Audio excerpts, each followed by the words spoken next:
Hello guys! Hello! This is for Aquarius. Aquarius, welcome dito sa aking channel, Kapalaran 888. Welcome Aquarius. Tingnan natin kung anong messages, vibration, gabay, energy para sa lahat ng Aquarius. This is general weekly tarot reading. Aquarius, first card natin is Full Moon Personal Alchemy. Wow, 39. This is manifestation. So, sinasabi ng baraha sa'yo dito, wow. So, are you an Aquarius na kakapanganak nyo pa lang? Are you an Aquarius na sobrang workaholic? Parang ganun. Congratulations. Congratulations sa mga Aquarius na promote. Kaka-housewarming pa lang nila, kaka-travel pa lang, kakarating pa lang sa bansa na kung saan sila magtatrabaho. Sinasabi ng baraha sa'yo na kung ano man daw ito na ginagawa mo sa ngayon, ngayong linggong ito, ito yung parang mark date mark, parang ganon, na magdadala to sa'yo. Itong linggong ito na yung parang simula, parang diba, hagdan siya. Paakyat, pataas. Ito na yung first step. Papunta doon sa pag-akyat mo. Okay? If you have, or if you were just give birth, congratulations sa'yo. So, this week will be the, week para magpahinga ka. Job well done. Congratulations. And, sinasabi ng baraha sa'yo dito, Aquarius, na this 2026 ay papaboran ka ng universe ngayon. Okay? Personal alchemy, personal transformation, and overall transformation ang mangyayari sa'yo. Okay? Personal alchemy, transform, 7. So, kung ano man tong hinihintay mo na pagbabago sa buhay mo, ay posibleng darating na siya this 2026. And, maybe hindi mo pa siya ramdam this week, pero sinasabi nga ng baraha dito na align ang lahat. So, mag-a-align. Kumbaga, kung ano yung kagustuhan mo, ibibigay na yan ng universe kasi parang perfect timing na rin yun para sa'yo. Okay? Lalo yung mga Aquarius na ang tagal nang nagwe-wish na mabuntis. Ngayon, di ba? Kung may anak ka na, congratulations. Or kung buntis ka.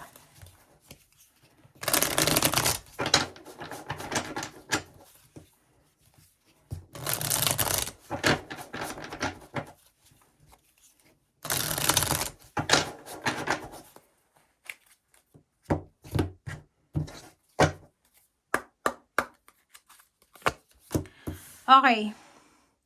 Elder of Pentacles. Hierophant.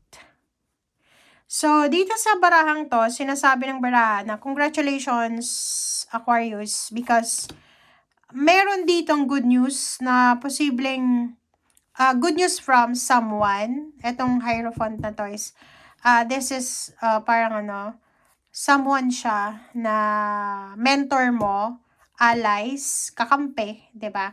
So, yung balitang ito na darating sa'yo, possible na pwedeng pagkakitaan, possible na job offer, possible na magpapautang sa'yo, possible na tutulungan ka financially. O, 'di ba? So, nakikita ko sa'yo dito na this week ay sobrang masaya ka kasi answered prayers.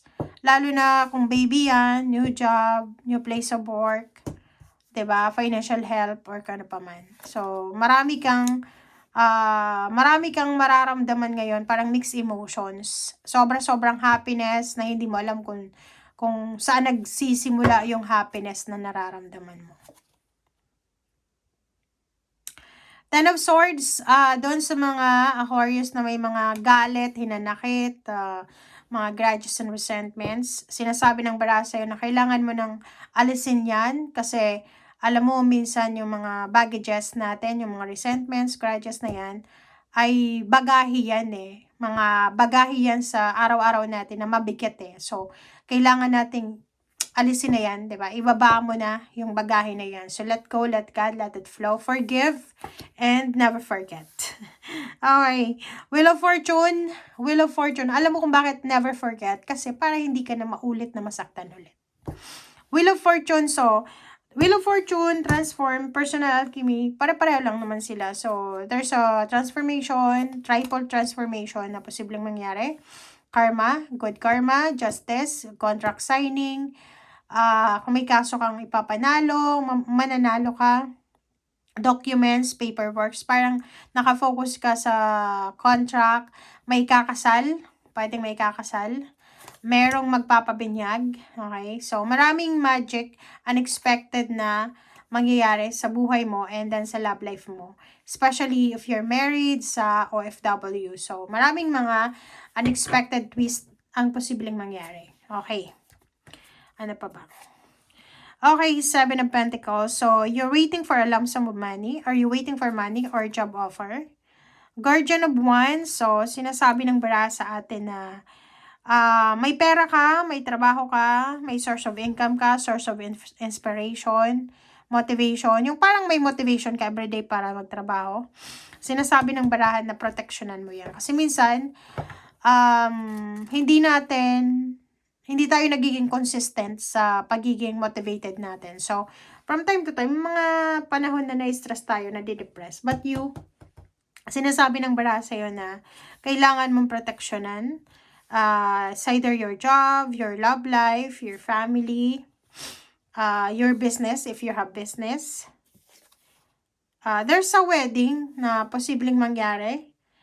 Kaso, yun, may wedding, may contract signing, pwedeng lilipat sa bagong bahay, bibili ng sasakyan.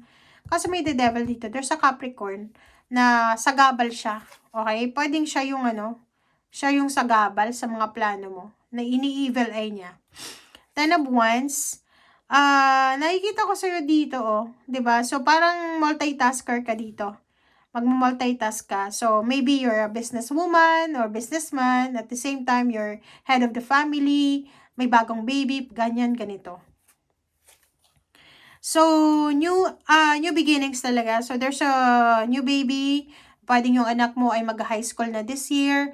Or magka-college na. Or tapos nang mag-aral. So, maraming transformation. 3 things na magta-transform sa buhay mo. Pero hindi mo pa siya mararamdaman ng sobra-sobra this month. And yung last card mo dito is Child of Wands and Eight of Pentacles. So yun. Exciting yung taon na to para sa'yo. Especially sa mga job hunters.